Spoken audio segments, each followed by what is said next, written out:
반갑습니다. 정프로 스포츠 분석 채널에 방문해 주셔서 진심으로 감사드립니다. 앞으로 농구 분석과 배구 분석을 하게 되어 여러분들에게 먼저 말씀을 드립니다. 구독자분들 또는 회원분들에게 좋은 분석 확실한 정보로 보답해 드리겠습니다. 분석에 앞서 구독과 좋아요, 알림 설정해 주시면 매일 빠른 분석 받아보실 수 있으니 구독, 좋아요 한 번씩만 부탁드립니다. 구독과 좋아요는 저에게 큰 힘이 됩니다. 최종 조합픽이 궁금하신 분들은 정프로 소통방 꼭 참여하시길 바랍니다. 이어서 경기 분석 시작하겠습니다. 첫 번째 경기, 사라고사 대 덴소. 사라고사는 이번 대회에서 이미 강팀들을 상대로 자신들의 강점을 입증한 바 있다. 특히 후지츠를 상대로 펼친 경기에서 강한 피지컬과 높이를 앞세운 인사이드 장악력, 그리고 외곽슛을 병행한 다채로운 득점 루트를 통해 안정적인 경기 운영을 보여주었다. 아미나타 게에를 중심으로 한 골 및 장악력은 상대 빅맨들을 압도하는 수준이며, 베로니카 보라키코바와 방콜레 등 윙 포지션 자원들의 에너지 레벨이 살아나면서 강력한 압박 수비와 빠른 전환 속공으로 이어지는 리듬이 안정적으로 구현되고 있다. 비록 BNK와의 경기에서는 패배를 기록하였으나 이는 이미 토너먼트 진출을 확정한 이후 선수단 로테이션에 따른 집중력 저하와 경기 운용의 변주가 영향을 미쳤음을 감안할 필요가 있다. 또한 스페인 리그에서 단련된 피지컬 농구의 내성은 단기전에 더욱 큰 위력을 발휘할 가능성이 높아 결승 진출의 필요성을 안고 임하는 이번 경기에서 사라고사의 본래 경기력은 최상위 수준으로 구현될 가능성이 크다. 무엇보다 사라고사는 중립 구장에서의 경기 운영에서도 특별히 흔들린 경험이 적어 안정된 득점 배분과 수비 집중력을 바탕으로 우위를 점할 가능성이 높다. 반면 덴소는 이번 대회에서 꾸준한 상승세를 이어오며 4강에 진출했으나 직전 경기인 청주 KB와의 일전에서 뼈아픈 역전패를 기록하며 마지막에 집중력 붕괴를 드러냈다. 다카다와 야부, 가사기, 우메키, 콘노 등이 팀의 주축으로 전 경기를 소화하며 탄탄한 로스터를 유지하고 있으나 경기 막판 상대의 수비에 대한 적응과 의사결정에서 약점을 드러낸 점은 이번 사라고사와의 맞대결에서도 큰 부담으로 작용할 수 있다. 특히 KB전에서 종료 직전 강희슬에게 허용한 세 점포로 패배를 당한 경험은 승부처 수비 집중력의 불안이 여전히 해소되지 않았음을 의미한다. 덴소가 강점을 드러낸 부분은 기동력과 외곽 자원의 연속 득점 능력인데, 이는 사라고사의 높이와 물리적인 압박 수비를 상대로는 효율이 다소 떨어질 위험이 존재한다. 더불어 덴소는 박신자컵 예선과 토너먼트 일정을 연속적으로 치르면서 체력 소모가 누적된 상태인데, 이는 사라고사의 장기적인 인사이드 압박과 신체적 충돌이 많은 전술과 맞부닥칠 때 불리하게 작용할 개연성이 높다. 비록 기세와 투혼으로 맞설 준비가 되어 있으나 장기적인 경기 흐름에서 마모되는 체력과 돌발 상황에서의 의사결정 능력 부족은 경기 후반부 승부에 분명한 균열을 남길 여지가 있다. 두 팀의 맞대결 구도를 고려했을 때 경기 양상은 점수 합계가 낮게 흘러갈 가능성이 크다. 사라고사는 높이를 앞세운 수비와 페인트존 제어로 상대의 득점을 억제하면서도 필요할 때 외곽 자원의 득점으로 경기를 풀어가는 균형감을 보인다. 반면 덴소는 속공과 외곽포의 의존도가 높은 편이나 상대 압박 수비에 막히면 연속 실책과 얕은 안조에 쉽게 빠지는 약점을 드러내왔다. 따라서 이번 4강전은 득점보다는 수비 강도가 강조되는 경기로 전개될 전망이며, 팽팽한 접전의 흐름 속에서도 인사이드와 외곽의 조화를 동시에 확보한 사라고사가 조금 더 안정적인 운영을 펼칠 가능성이 크다. 다만 사라고사의 승리 전망이 상대적으로 우세하더라도 덴소가 마지막까지 버티며 점수 차이를 크게 벌어지지 않게 할 여지도 존재한다. 결국 두 팀의 스타일과 최근 경기 흐름을 종합할 때 이 경기는 많은 득점보다는 제한된 득점 양상이 이어질 가능성이 크며, 언더 양상 속 사라고사의 승리와 핸디캡 패배를 예상한다. 추천 배팅 언더.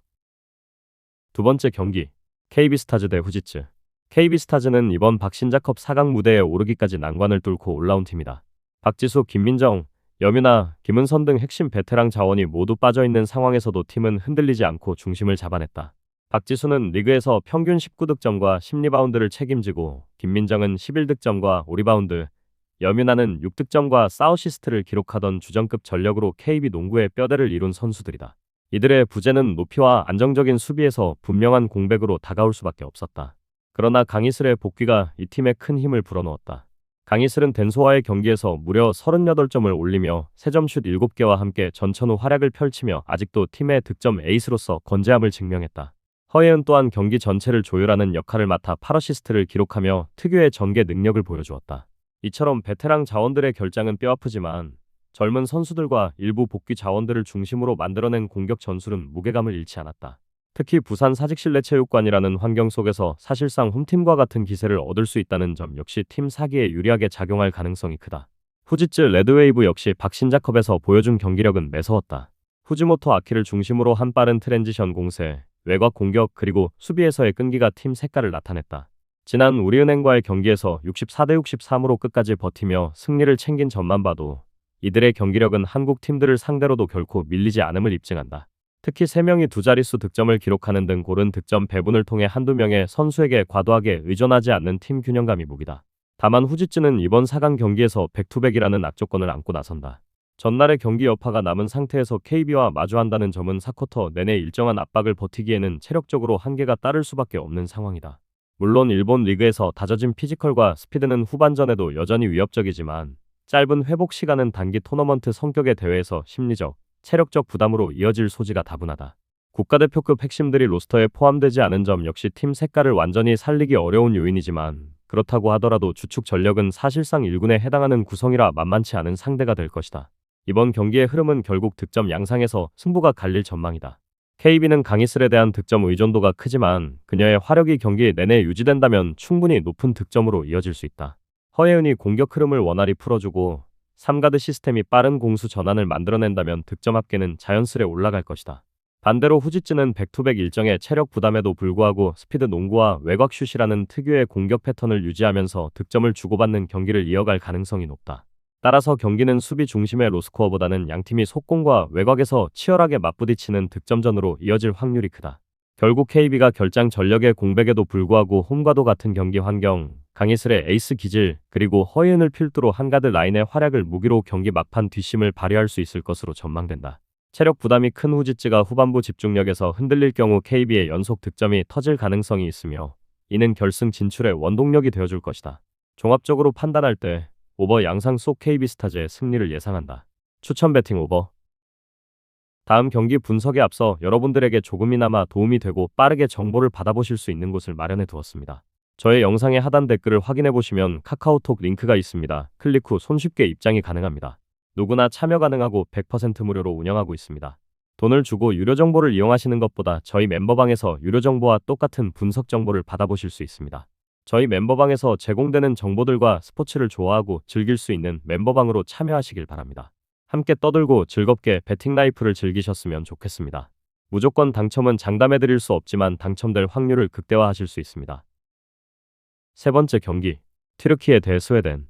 튀르키예 대표팀은 이번 대회 조별리그를 무패로 마무리하며 명실상부한 우승 후보로 꼽히고 있다. 전력의 핵심인 생균, 라킨, 오스만, 그리고 외곽에서 안정적인 득점력을 제공하는 오스마니까지 모두 건재하며 로스터 결장 이슈가 없는 점은 매우 긍정적이다. 특히 이번 대회에서 튀르키예는 공격과 수비 양면에서 안정적인 밸런스를 보여왔는데 평균 득점이 90점대 초반에 해당할 정도로 폭발적인 화력을 뽐내고 있으며 야투와 3점슛 성공률이 모두 상위권 수준을 기록하고 있다. 라킨의 경기 조율과 생균의 인사이드 장악력이 결합되며 트랜지션 게임이 활발히 전개되고 있으며 이는 본선 토너먼트 무대에서도 그대로 위력을 발휘할 가능성이 크다. 또한 리바운드 우세를 바탕으로 한 2차 득점 기회 창출은 상대에게 상당한 부담으로 작용할 전망이다. 튀르키예는 경기 초반부터 높은 페이스를 유지할 가능성이 크며 단판 승부 특성상 리드를 잡은 이후에도 수비 집중력을 잃지 않고 초반부터 경기를 압도하는 그림을 만들 것으로 기대된다. 이에 맞서는 스웨덴은 루드비그 하칸손을 중심으로 경기를 운영하며 빠른 템포로 상대를 흔들고자 한다. 펜차르의 외곽 득점은 팀 득점의 주요 원동력이며 아담 람스테드 역시 존재감을 통해 골밑에서 힘을 더한다. 그러나 대회 전체적인 평균 득점과 야투 효율에서 튀르키예에 비해 열세에 놓여 있으며 무엇보다 강팀과 맞붙을 때 쉽게 수비 라인이 무너지며 실점이 크게 증가하고 있다는 점이 가장 큰 과제이다. 스웨덴의 경우 전반적으로 토너먼트에서 뚜렷한 반전의 카드가 부족하고 경기 내 변수를 만들어낼 집중적인 스타 플레이어의 존재감이 상대적으로 희박하다. 특히 장기적인 대회 경험과 이변을 이끌어낼 수 있는 베테랑 전력이 제한적인 상황에서 평소보다 효율적인 슛감과 조직적인 팀플레이가 나오지 않는다면 승부를 길게 끌고 가기 어려울 가능성이 높다. 결국 스웨덴의 사실상 유일한 기회는 초반 외곽 폭발력으로 점수 흐름을 빠르게 따라가면서 전체 경기 속도를 끌어올리는 데 있다. 그러나 이 전략은 공수 전환에서의 체력 부담이 커져 후반부 경기력 하락으로 이어질 수 있다는 위험이 크다. 종합적으로 볼 때 이번 맞대결은 튀르키예의 공격 효율성과 전력 완성도가 상대를 압도할 수 있는 구도로 귀결될 가능성이 크다. 무엇보다 토너먼트 단판 특성상 돌발 변수를 최소화하려는 운영이 예상되며 공격을 통해 상대의 집중력과 체력을 무너뜨리는 방식으로 확실한 승기를 잡아갈 것으로 보인다. 경기 후반부에서도 벤치 자원들이 출전하더라도 득점 흐름이 크게 끊기지 않는 점은 이날 경기가 높은 득점 양상으로 흐를 수 있는 주요 요소라 할 수 있다.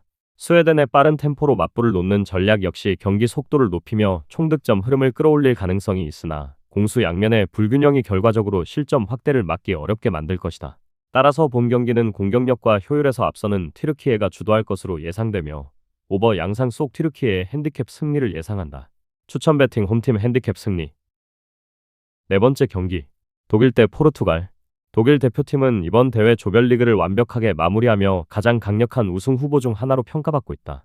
평균 득점이 100점을 웃돌고 있는 독일은 슈레더와 프란츠 바그너를 중심으로 한 강력한 득점 구조를 구축하고 있으며 선수 전원에게서 고른 득점 분포가 나오고 있다는 점이 심리적 안정성을 제공한다.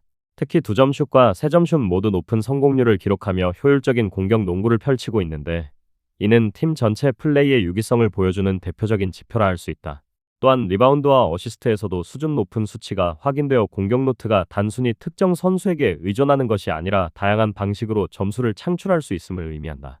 수비 면에서도 평균 70점대 초반만을 허용하고 있어 단단한 수비력을 바탕으로 안정적인 경기 운영이 가능하다.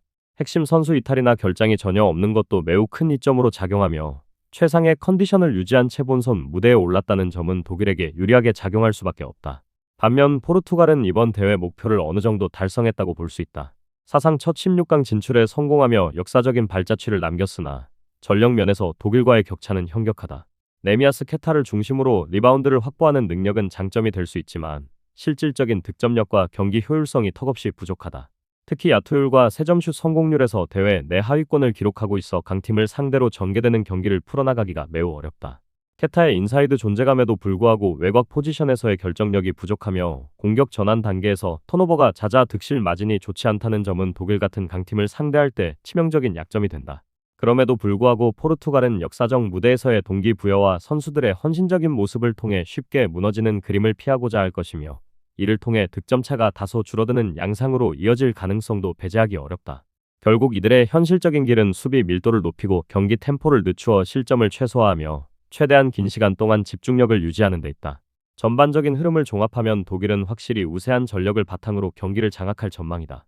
하지만 상대적 전력 우위가 절대적이라고 하더라도 토너먼트 특성상 무리한 주전 소모를 줄이고자 하는 운영이 도입될 가능성이 높으며 이는 경기 후반부 점수 차 관리로 이어질 수 있다. 독일의 폭발적인 득점력이 유지되겠지만 포르투갈이 의도적으로 속도를 늦추고 실점을 최소화하려는 운영을 병행할 경우 전체 득점 총합은 다소 억제될 수 있다. 결국 고득점보다는 균형 잡힌 수비적 성향과 점수 차를 의식한 경기 전개가 나타날 가능성이 높으며 포르투갈은 패배하더라도 마지막까지 투혼을 불사르며 점수 차를 크게 줄여갈 여지가 있다. 이와 같은 흐름은 독일의 명백한 승리를 전제로 하면서도 최종적으로 득점 총합이 제한되고 동시에 점수 격차가 예상보다 좁혀질 공산이 크다. 따라서 이번 경기는 언더 양상 속 독일의 승리와 핸디캡 패배를 예상한다. 추천 배팅 홈팀 핸디캡 패. 저의 영상이 마음에 드셨다면 구독과 좋아요, 알림 설정 해주시면 저에게 큰 힘이 됩니다. 추가적인 조합픽과 다양한 경기에 대한 세부적인 분석과 결과가 궁금하신 분들은 영상 하단의 댓글창 꼭 확인해 주시길 바랍니다.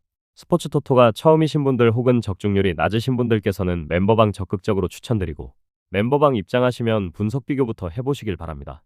멤버방에 다양한 픽스터 분들이 많이 있으니 도움을 받아서 수익을 극대화하는 것도 괜찮은 방법일 수 있습니다. 그러니 며칠 지켜보신 후 마음에 드는 조합픽 탑승하는 방법도 좋을 수 있습니다. 누누이 말씀드리지만 스포츠는 절대로 운으로 하는 게임이 아닙니다. 이제는 스포츠도 전문 분야가 존재합니다. 오늘도 저희 영상을 시청해주셔서 정말 감사합니다. 구독과 좋아요 한 번씩만 부탁드리며 저는 다음 영상에서 인사드리겠습니다.